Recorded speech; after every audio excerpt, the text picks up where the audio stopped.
Hello. Good morning student. आज हम अपनी एक नेक्स्ट एक्सरसाइज जो हमारे 2.6 है उसको करने वाले हैं। और पिछले वाले क्वेश्चंस की उम्मीद करता हूँ कि आप लोगों ने सारे के सारे कर लिए होंगे। यदि आपका कोई क्वेश्चंस रहता है तो प्लीज़ उसको हमारे साथ शेयर कर दीजिएगा। हम आपकी प्रॉब्लम जो है जल्दी से जल्दी सॉल्व करके उसको एक वीडियो में डाल देंगे। उसके बाद जो हमारे पास एक एक्सरसाइज है आज 2.6 एक्सरसाइज मल्टीप्लाई है, सिंप्लीफाई करना है और कुछ भी नहीं है ज़्यादातर। तो चलो इसको एक्सरसाइज को करना शुरू करते हैं। तो जैसे हमारे पास फर्स्ट क्वेश्चन लिखा हुआ है 0.2 मल्टीपल बाय 6। तो आप लोग क्या करोगे इस एक्सरसाइज को करने के लिए, मैं आपको एक आसान सा मेथड बताता हूँ। आप सबसे पहले जब भी आपके पास डेसिमल आ जाए तो डेसिमल को ओपन कर लिया करो। डेसिमल को ओपन करने का मतलब क्या है, डेसिमल को हटा देते हैं तो क्या बन जाता है 0.2 डिवाइडेड बाय डेसिमल के नाम का हम 1 लिखते हैं। उसके बाद जितने डिजिट हैं 1 डिजिट है तो एक क्या आ जाएगी 0। मल्टीपल बाय 6 लिखा, ऐसे डिवाइडेड बाय में कुछ नहीं है तो हम क्या लगा लेते हैं अपने आप ही 1। अब हमने क्या करना है, नोमिनेटर की नोमिनेटर के साथ मल्टीप्लाई करनी है। तो 2 6 जा क्या हो जाएगा 12 डिवाइडेड बाय, और डिनोमिनेटर की डोमिनेटर के साथ मल्टीप्लाई करनी है 10 1 जा 10। उसके बाद दोबारा से फिर क्वेश्चन को पूरे को डेसिमल में चेंज कर दो। देखो एक जीरो लगी हुई है तो हम क्या कर सकते हैं, इसको 1.2 लिख सकते हैं। तो ये हमारा क्या हो जाएगा, आंसर बन जाता है 1.2। ये आंसर हो जाएगा। तो उम्मीद करता हूँ कि आपको फर्स्ट पार्ट इसका समझ में आ गया होगा। ऐसे ही एक पार्ट और आपको करके दिखा देते हैं इसका। जैसे अभी हम करते हैं 6 पार्ट करते हैं। 6 पार्ट में क्या लिखा हुआ है 211.02 मल्टीपल बाय 4। तो सबसे पहले हम क्या करेंगे, इक्वल लगाया और इक्वल के बाद डेसिमल को ओपन कर लेते हैं। जो हमारे पास क्या हो जाएगा 21102 बाय में देखो डेसिमल के नाम का 1 आ जाता है। और डेसिमल के बाद हमने देखे हमारे पास 2 डिजिट है तो हम कितनी जीरो लगाएंगे 2 जीरो। उसके बाद मल्टीपल बाय 4 और डिवाइडेड बाय 1।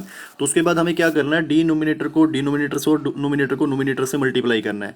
तो हमने क्या किया, पहले जो 21,102 की 4 से मल्टीप्लाई करते हैं तो हमारे पास क्या आ जाता है 84,408 आ जाएगा। और डिवाइडेड बाय में 100 की 1 के साथ करेंगे तो 100 का 100 ही रहेगा। उसके बाद हमें डेसिमल लगाना है। हमारे पास 2 जीरो और 1 लिखा है तो हम 2 डिजिट के से पहले यानी कि 844.08 हमारे पास इसका क्या हो जाएगा आंसर। उम्मीद करते हैं कि ये क्वेश्चन आपको समझ में आ गया होगा और फर्स्ट पार्ट आप इसका सारे का सारा कर लोगे। उसके बाद चलते हैं सेकंड क्वेश्चन पे।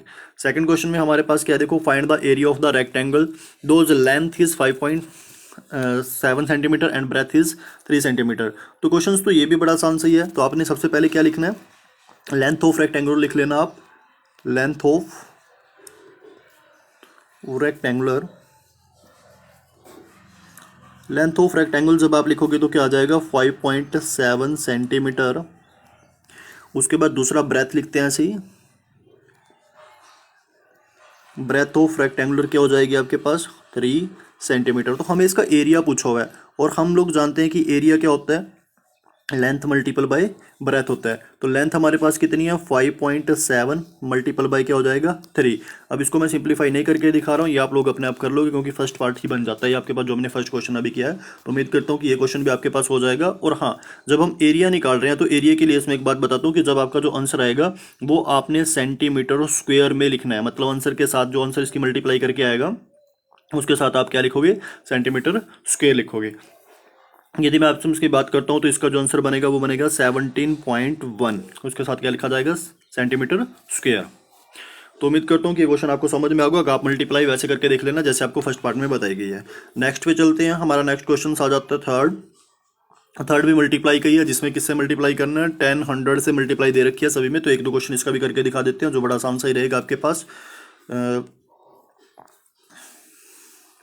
देखो फर्स्ट पार्ट में हमारे पास क्या लिखा हुआ है 1.3 मल्टीपल बाय 10। तो वैसे ही जैसे हमने फर्स्ट पार्ट किया था वैसे ही इसको सॉल्व कर लेते हैं। यानी कि इसका डेसिमल ओपन किया 13/10 मल्टीपल बाय क्या हो जाता है 10 और बाय में 1।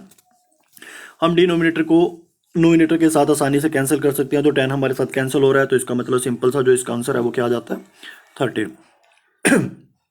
उसके बाद बात करते हैं हमारे पास एक दो क्वेश्चन छोड़ देते हैं बीच में क्योंकि इजी सही रहेगा, कोई ज़्यादा टफ नहीं है।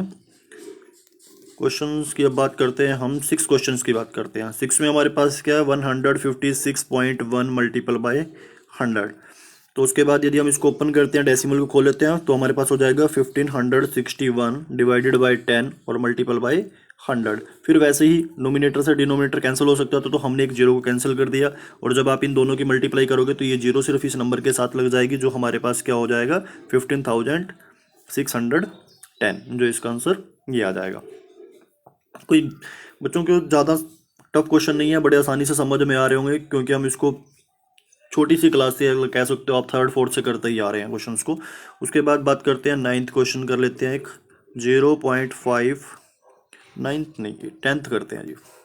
टेंथ क्वेश्चन में हमारे पास क्या, 0.08 मल्टीपल बाय 10। तो ऐसे डेसिमल खोलेंगे तो ऊपर 8 बच जाता है, और डिनोमिनेटर में हमारे पास 100 आएगा, मल्टीपल बाय 10 हो जाएगा। क्योंकि यहाँ पे 2 जीरोस थी तो इसलिए हमने नीचे क्या किया, 1 के साथ 2 जीरो लगा दी। अब 1 जीरो से 1 जीरो कैंसिल हो जाती है, तो 8 बाय हमारे पास क्या बचा, 10, जिसको हम क्या लिख सकते हैं, 0.8 इसका आंसर बन जाता है। उम्मीद करता हूँ कि थर्ड पार्ट जो है वो भी आप लोग कर लोगे। तो फोर्थ पे चलते हैं। देखो फोर्थ में क्या लिखा हुआ है, a two wheelers cover a distance of 55.3 kilometre in 1 litre of petrol. Two wheeler, two wheelers का मतलब क्या होता है, जिसमें जैसे टू व्हील्स होते हैं। बाइक की बात कर लो, कोई सी भी, सारे सारे टू व्हीलर हैं। फोर व्हीलर की बात करें तो उसमें कार आ जाती है। जितनी गाड़ियाँ फोर व्हीलर्स यानी कि 4 टायरों वाली होती हैं। अब टू व्हीलर की बात कर रहे हैं तो जिसके 2 टायर्स होते हैं या 2 व्हील्स होते हैं, उनकी बात कर रहा है। तो कहते हैं to wheelers cover a distance 55.3 kilometre in 1 litre of petrol, how much distance will it cover in the 10 litre. मैं कुछ स्टूडेंट्स को एक बार इस क्वेश्चंस के बारे में पहले ही बता चुका हूं, लेकिन चलो कोई बात नहीं, फिर दोबारा से फिर आपको एक बार रिपीट करवाते हैं कि इन क्वेश्चंस को आप कैसे किया करो। मैंने पहले बताया था आप लोगों को, जब ऐसा कोई क्वेश्चन आ जाए तो इनके बीच में जो 2 सेम चीज़ आपको गिवन होती है, हम क्वेश्चन को वहां से करना शुरू करते हैं। देखो हमें डिस्टेंस जो है, एक यहाँ पे और एक यहाँ पे, 2 डिस्टेंस है, लेकिन ये डिस्टेंस हमें पता नहीं है, ये हमने निकालना है, क्वेश्चन मार्क्स में है। तो ये हमारे पास गिवन नहीं है। जो हमारे पास गिवन होता है हम उस चीज़ से क्वेश्चन को करना शुरू करते हैं। यदि आप ध्यान दो तो 1 लीटर पेट्रोल यहाँ पे हमारे पास गिवन है, और 10 लीटर पेट्रोल हमारे पास यहाँ पे गिवन है। तो हम सिंपल सा इकाई क्या लगाते हैं, हम लिखेंगे 1 लीटर, सीधा ही 1 कर लेते हैं, 1 litre petrol cover distance,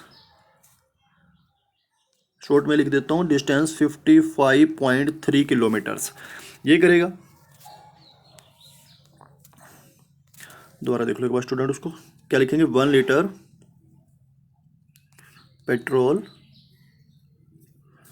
cover distance is equal to 55.3 kilometre. अब हमारे पास कितने लीटर पेट्रोल है, 10 लीटर, तो यहाँ क्या लिखेंगे, 10।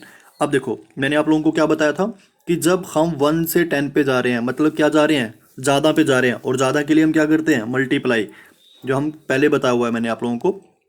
तो आप लोगों ने क्या करना है, यहाँ पे लिखेंगे 10 लीटर पेट्रोल कवर डिस्टेंस, तो क्या हो जाएगा 55.3 मल्टीपल बाई 10। अब इसको सिंप्लीफाई करना है, तो इसको सिंप्लीफाई करने के लिए हम क्या करेंगे, 55.3 डिवाइडेड बाई, डेसिमल को ओपन करके क्या आ जाएगा 10, और मल्टीपल बाई में क्या था 10 ही है, तो 10 से 10 कैंसिल, तो इसका मतलब क्या आ जाएगा 553 किलोमीटर। इतना डिस्टेंस वो क्या करेगी, कवर करेगी 10 लीटर्स पेट्रोल्स के बीच में। उम्मीद करता हूँ कि फोर्थ क्वेश्चन भी आप लोगों को समझ में आ गया होगा। फिफ्थ पे चलते हैं।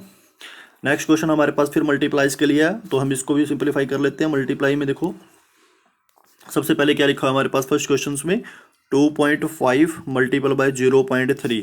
तो इसको भी सिंप्लीफाई करने के लिए आप सबसे पहले क्या करते हैं, डेसिमल्स को ओपन कर लेते हैं। तो जो हमारे पास क्या हो जाएगा 25/10, और सेकंड के लिए 3/10। तो ऐसे ही आप क्या करो, नोमिनेटर की नोमिनेटर से मल्टीप्लाई कर लो, और डिनोमिनेटर की डिनोमिनेटर के साथ मल्टीप्लाई करो। 25 3 हमारे पास हो जाता है 75, और डिवाइडेड बाय 10 मल्टीपल बाय 10 क्या हो जाता है 100। तो जिसको हम 20 है, तो 2 डिजिट हमारे पास पहले ही गिवन है, तो उसके आगे डेसिमल लगा के क्या लिख सकते हैं 0.75। तो ये इसका आंसर हो जाता है। अनदर पार्ट्स की बात करते हैं, तो हम ले लेते हैं इसके बीच में से थर्ड पार्ट्स में क्या है हमारे पास, 0.2 मल्टीपल बाय 316.8।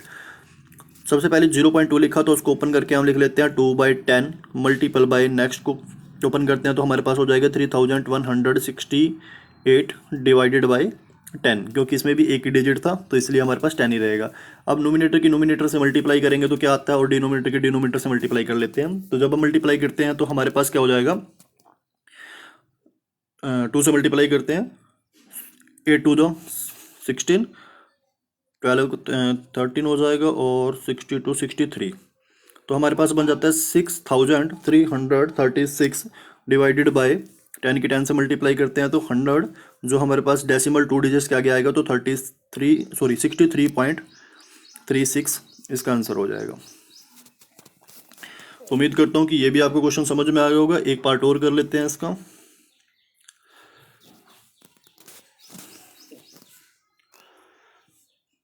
अब आप लोगों से कोई डिस्कस तो हो नहीं सकती ना, यदि तो आप लोगों से पूछ लेते हैं कि कौन सा पार्ट इसका करवाया जाना चाहिए, तो मैं इसका कोई 7वां पार्ट करवा देता हूँ आप लोगों को। बाकी यदि आपको फिर कोई डाउट रहता है तो आप मेरे को उसको बता सकते हो, तो मैं उसको दोबारा से करवा दूंगा। तो अभी आप इसका डेसिमल ओपन करते हैं तो क्या हो जाएगा 107 ओवर में क्या आ जाएगा 100 मल्टीपल बाई 2/100। देखो वैसे ही क्या करनी है, नोमिनेटर की नोमिनेटर के साथ मल्टीप्लाई करेंगे तो हमारे पास क्या आ जाएगा 214 डिवाइडेड बाई डिनोमिनेटर की डिनोमिनेटर के साथ मल्टीप्लाई करेंगे 10,000 सॉरी 100 मल्टीपल बाई 100 क्या हो जाता है सीधा ही 10,000। अब 10,000 हो जाता है तो हमारे पास 4 जीरोस आती हैं, तो हमें 4 डिजिट चाहिए। हमारे पास कितने गिवन है 3, तो हम क्या करते हैं एक जीरो अपने आप लगा लेते हैं, उसके आगे डेसिमल लगाएंगे और साथ में जीरो, तो हमारा आंसर ये हो जाएगा। उम्मीद करता हूँ कि स्टूडेंट आप इसके सारे जितने भी पार्ट्स हैं वो अपने आप ही कर लोगे। अगर कोई क्वेश्चंस में प्रॉब्लम आपको आती है तो हमें बता देना। और ये चैप्टर आज के लिए इतना ही था। तो उम्मीद करता हूँ कि जितने भी इसके क्वेश्चन मैंने करवाए हैं वो आप लोगों के समझ में आ गए होंगे, और जो आप लोगों के लिए छोटे हैं प्रैक्टिस के लिए क्वेश्चन उसको आप करते रहिएगा। और आप जो अपनी फेयर कॉपी कर रहे हैं, फेयर कॉपी आप इसमें जिसमें भी बना रहे हैं, तो जैसे ये चैप्टर कंप्लीट हो जाता है मैं आप लोगों से आपकी फेयर कॉपीज़ की पिक मंगवाने वाला हूँ, क्योंकि मेरे को भी पता लगे कि आप लोग उसको कर रहे हो या नहीं कर रहे हो। तो अपनी फेयर कॉपीज अपने टाइम पे पूरी कंप्लीट करते रहिएगा। और इस चैप्टर्स की 1 या 2 एक्सरसाइज हमारे पास बची हुई हैं जो 1 या 2 दिन में कंप्लीट हो जाएंगे, तो उसके बाद मैं आप लोगों से फेयर कॉपीज आपकी चेकिंग के लिए पिक के थ्रू मंगवाने वाला हूँ। ओके, आज के लिए इतना ही। Thank you students.